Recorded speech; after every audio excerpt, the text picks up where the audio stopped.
दोस्तों, क्या भारत बांग्लादेश बॉर्डर पर अब युद्ध जैसी स्थिति बन चुकी है?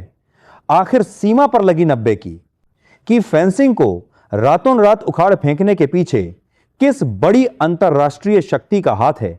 और सबसे बड़ा सवाल, दिल्ली से मिले कड़े आदेश के बाद क्या हमारी सीमा सुरक्षा बल यानी बीएसएफ अब सीमा पार घुसकर एक्शन लेने के लिए पूरी तरह तैयार है?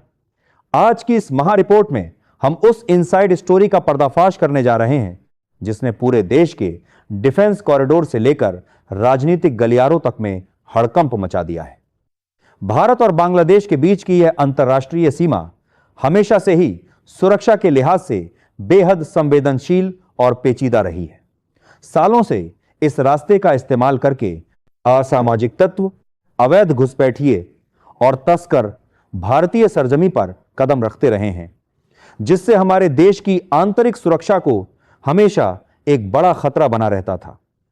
लेकिन हाल ही में भारत सरकार ने देश की सुरक्षा को सर्वोपरि रखते हुए एक ऐसा ऐतिहासिक और कड़ा फैसला लिया जिसने सीमा पार बैठे मास्टरमाइंड्स के पैरों तले से जमीन खिसका दी।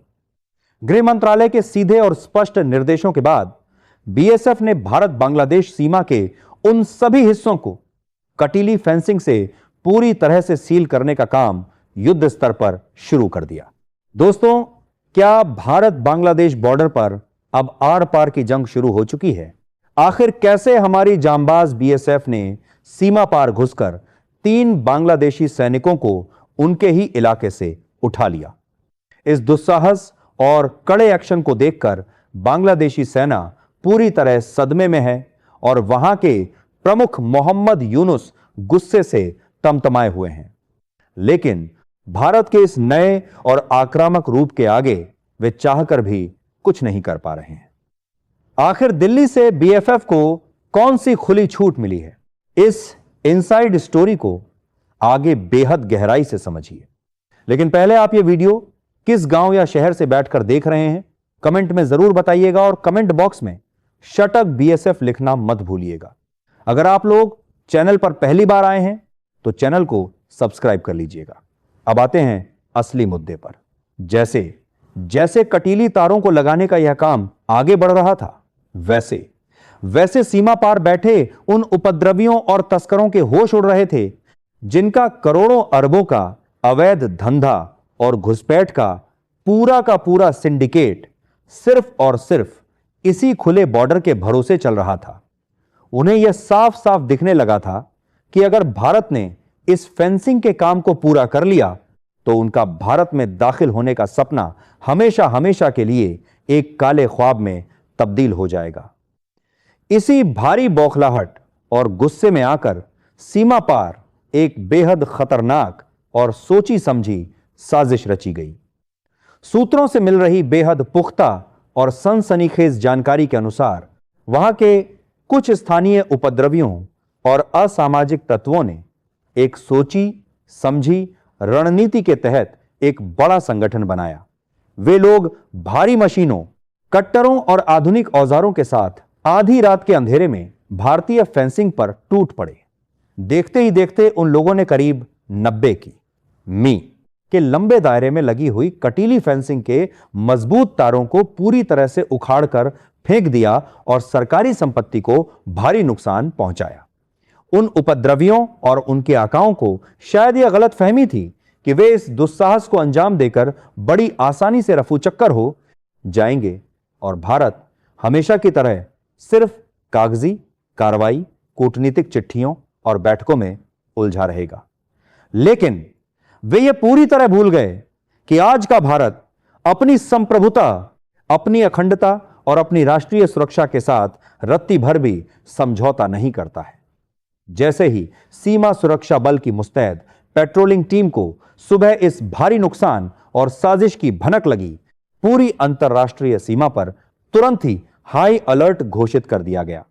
बीएसएफ के आला अधिकारियों ने बिना एक सेकंड का भी वक्त गणवाए ग्राउंड जीरो पर एक बेहद गुप्त, तेज और आक्रामक जवाबी ऑपरेशन शुरू कर दिया।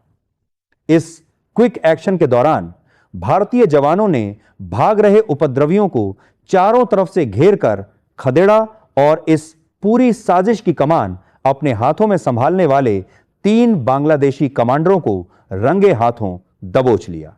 भारतीय जवानों की इस मुस्तैदी और बहादुरी का अंदाजा आप इस बात से लगा सकते हैं कि उन तीनों कमांडरों को पलक झपकते ही हिरासत में लेकर भारतीय सीमा के भीतर एक बेहद सुरक्षित और गुप्त स्थान पर पहुंचा दिया गया।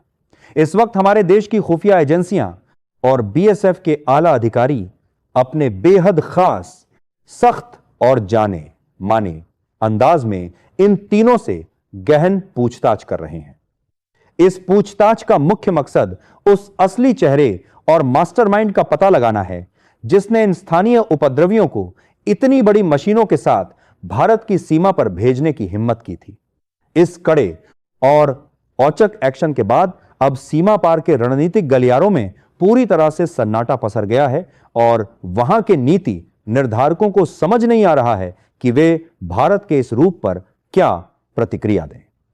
अब बात करते हैं इस पूरी इनसाइड स्टोरी के सबसे बड़े और महत्वपूर्ण रणनीतिक पहलू की, जो सीधे तौर पर हमारे देश की राजधानी दिल्ली से जुड़ा हुआ है।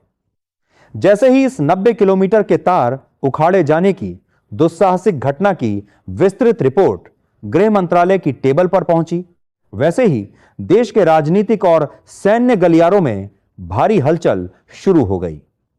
इस संवेदनशील मामले को देखते हुए दिल्ली में तुरंत एक बेहद हाई लेवल और आपातकालीन समीक्षा बैठक बुलाई गई। देश के गृह मंत्री अमित शाह ने इस पूरे घटनाक्रम को बेहद गंभीरता से लिया और सुरक्षा व्यवस्था की खुद समीक्षा की। सूत्रों के मुताबिक उन्होंने सीमा सुरक्षा बल के महानिदेशक और तैनात कमांडरों को सीधे शब्दों में एक बेहद कड़ा, स्पष्ट और 2 टूक संदेश जारी कर दिया है। Bye bye bye bye bye bye bye bye bye bye bye bye bye.